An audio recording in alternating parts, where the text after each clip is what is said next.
Let's talk about how to get rid of cellulite, the cottage cheese-like appearance that you don't want on your body. I did a video on this a while ago, but I wanted to update it because I have some new information that you're going to be excited about. Now, just realize there are things you can do that will create a significant difference in cellulite. Sometimes people will tell you there's nothing you can do, so just live with it. Don't buy into that. On that note, in order to fix a problem, we have to really understand the problem. The more we understand it, the easier it is to fix it. And when people talk about cellulite, there are so many different theories, so many different treatments, so many different viewpoints, okay? But I found some great, fascinating data in a patent, which I'm going to put the link down below.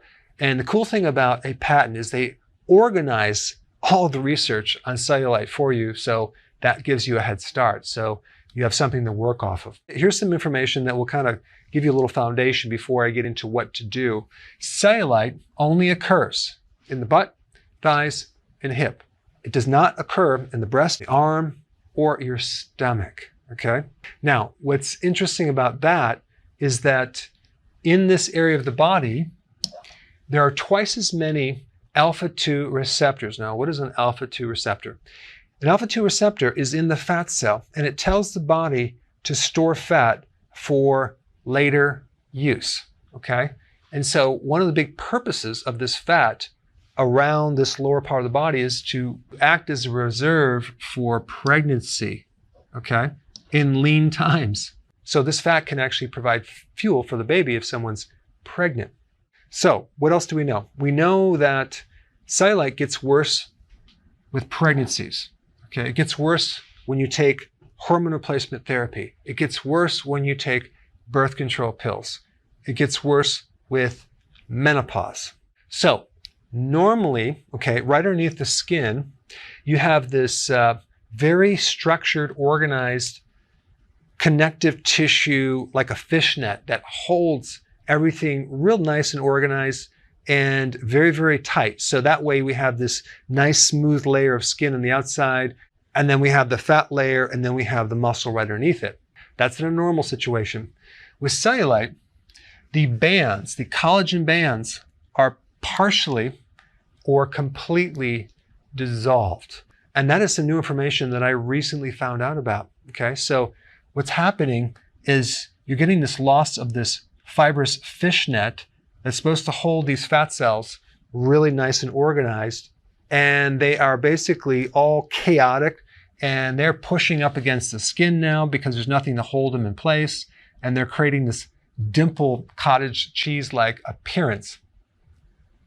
You also have an enlarged fat cell. You have usually thin skin. We have circulation loss. Sometimes we have fluid retention. Sometimes we have a backup of the lymphatic system. And we usually always have atrophy of the muscles underneath. So it's a combination of quite a few things. But the question is, why? What is causing this loss of this collagen? Well, this is not a fat problem. This is a collagen disorder caused by excess estrogen, okay? Now, wait a second. How can it be excess estrogen if someone has menopause? Well, during menopause, you have a loss of ovary function. And what a lot of people don't know is you have other parts of your body that also make estrogen, like your fat cells, like your skin cells. They actually make estrogen. And the way that they make it is through an enzyme called aromatase.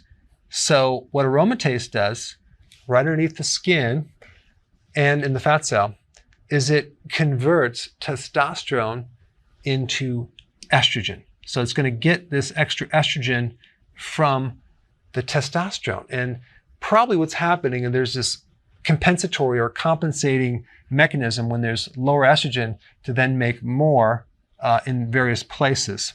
And so we have two things going on. We have this excess estrogen that destroys collagen fibers and elastin. Okay, if there's too much, if there's just a right amount, it's not going to destroy anything. But if there's too much, it's going to be a problem. And if there's excess aromatase, that is going to destroy the fibroblasts that make the collagen underneath the skin. And so you're going to end up with like virtually nothing to hold this fat in place. And that is a jiggly kind of fat that people just want to get rid of. And so they get in a diet, they start losing fat, and it just never gets rid of the cellulite because it's not a fat problem. And it's not even necessarily a diet problem directly, even though that is involved indirectly. It's really a hormonal problem, mainly to do with estrogen, but there's other hormones involved too, like cortisol, because the cortisol is going to create the atrophy of the muscle, like a loss of growth hormone as you age. That's the main fat-burning hormone. Like insulin, which if you have too much insulin, that's going to block any chance of losing fat, which now this enlarged fat cell never is able to go away. So we want to reduce insulin. And then melatonin, not just for your sleep, for your antioxidants. There's a lot of interesting new information about melatonin in another video that is very interesting. But the loss of melatonin can create a lot of issues related to cellulite, as well as just fat burning in general, and having a nice quality sleep, and preventing a lot of illnesses. And then we have DHEA. This is kind of like a pre-hormone that will help you make other hormones. And usually as we age, we become deficient in this precursor. And so that could be another issue as well. All right, so now that you have the foundation, let's go into a plan of what you can do about it. Okay, here's the plan. Number one, we have to fix the atrophy problem. How do we do that? We have to stimulate the muscles. Which ones? The glutes, the thighs, and the hip muscles. There's some really good exercises to isolate those muscles. Doing lunges, squats, and also retro walking. Now, what is that? That is walking backwards. It's an awesome exercise to stimulate the areas where people have cellulite. And you can even do it on the treadmill if you do it very gradually, because if you do it too fast, you can hurt yourself. So I'm going to put links down below so you can learn how to do each of these with the right form and do it correctly. Don't just jump and start doing it. I found some really good videos relating to these three things right here. Now, as far as walking backwards, you can do this at a park. Just, watch where you're going, okay? And of course, when you're treadmill, you start off like with 1 mile an hour and you just gradually increase. There's another video I'm going to put down below that shows you a higher level of doing this. It should only be done once you've gotten in pretty good shape, but I found a video that's just awesome that would really work this whole area, because what we have to do is we have to stimulate these muscles to cause growth hormone to be activated and to increase the muscle tone underneath this whole thing. That's going to help greatly. Now, I wanted to put number 4 for certain people, but not everyone, because this is pretty intense. I recently did a video on the most powerful high intensity interval training exercise, which is sprinting. It's called a HIIT exercise. This will produce the most fat burning of anything. The problem with it, you can't do it with bad knees or a bad back. You have to be in pretty good shape to do this, and you have to go really, really light. In other words, if you overdo it, you're going to be sore for a long period of time, because you're doing this massively intense workout with like 100% effort, and you really can only go for a short period of time. In fact, I only recommend going for 10 seconds, just doing it 2 or 3 times max, maybe 2 times, right? Because you're going to feel so sore the next day, you're probably not going to get out of bed, like myself, where I did it a lot longer, thinking that I was 18 again. And so I'm only 29, so I don't know why I can't handle it. But you can get very, very sore with this sprinting, and you're going to work muscles that you've never, ever worked before, but it's very, very therapeutic. Maybe you're not going to do a hardcore flat out sprint. Maybe you just do it like at 50%. All right, so you're going to watch these videos and start to stimulate these muscles on a regular basis, okay? Number 2, you're going to fix the circulation problem. What happens with cellulite is you lose the vascular system right underneath the skin. So we get a lot of congestion. We don't have a lot of circulation. We get a lot of free radical damage, and everything is kind of chaotic. So there's a couple things you can do to increase blood flow to the area. There are several things you can do. You can do the rebound exercises, okay?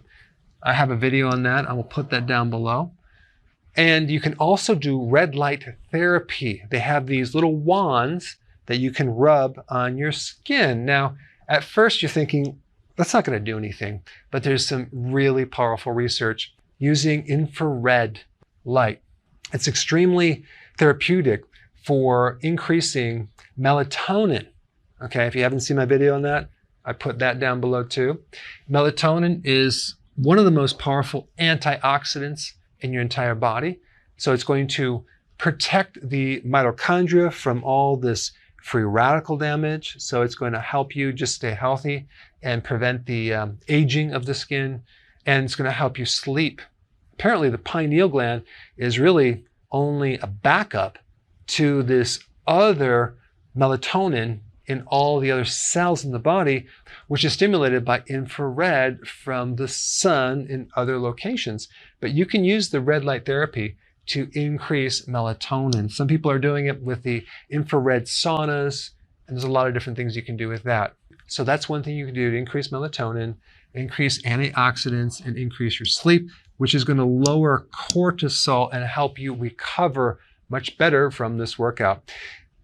Doing a dry brush, okay? I did a video on this, where you're getting this brush and you're rubbing the superficial part of your skin to stimulate a reaction in your skin to cause it some stress so it can rebound and actually start to improve circulation. A lot of great data on this.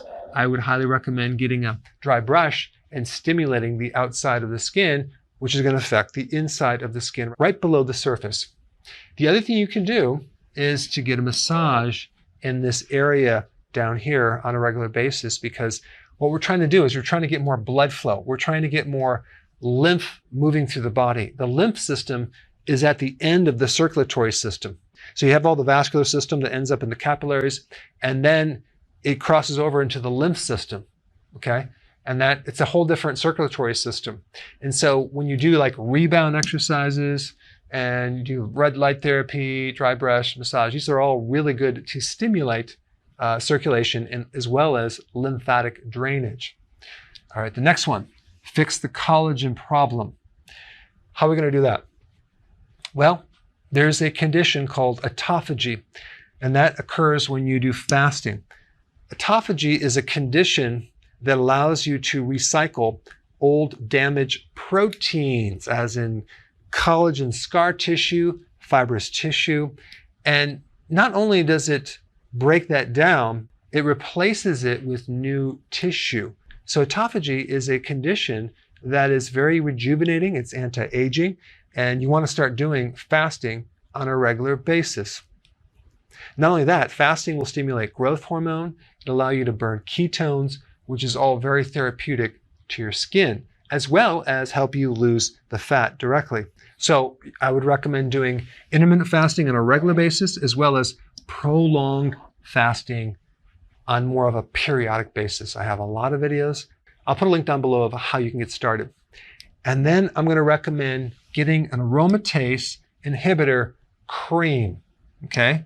I'm not going to get into brands because I don't want to mention a brand and all of a sudden if they change the formula, then you're going to blame me, the whole thing. So you're going to have to do your research on that. You want to get an aromatase inhibitor cream. You can get them on Amazon. You can buy them from various health food stores. One is called DIM, okay? That's a concentrated cruciferous version. You don't want to get the pills. You want to get the topical version, and you want to rub it into your skin, okay, each night before you go to bed. What is this going to do? It's going to help reduce this aromatase, which is creating the damage, so we can actually stop the bleeding and we can actually start to turn things around. So this is just one piece of data that I found in that patent that was very fascinating with all the research that backs it up. Okay, some mistakes that people make. Going too fast, okay, when you're exercising. You can very easily overdo it and then be completely sore for a very long time. So you want to go into it very slowly when you start out, especially if you have atrophy. All right, the next mistake is working out over soreness. So if you're sore, don't keep working out, because the benefit of that workout is to get sore and then recover, okay? If you work out over soreness, you're basically damaging an already damaged muscle. All right, the next point is not creating enough stimulus for the muscles. So If you're going too light and you're not doing it enough, that's another problem. So we want the optimum amount of stimulus to the muscles so you actually feel it and you get sore, and then you're going to let it heal. So we don't want to go too light and too infrequent. The other point is your sleep. If your sleep is poor, then you're going to have a hard time having this work out because the cortisol is going to be very high. The insulin is going to be very high because of the cortisol.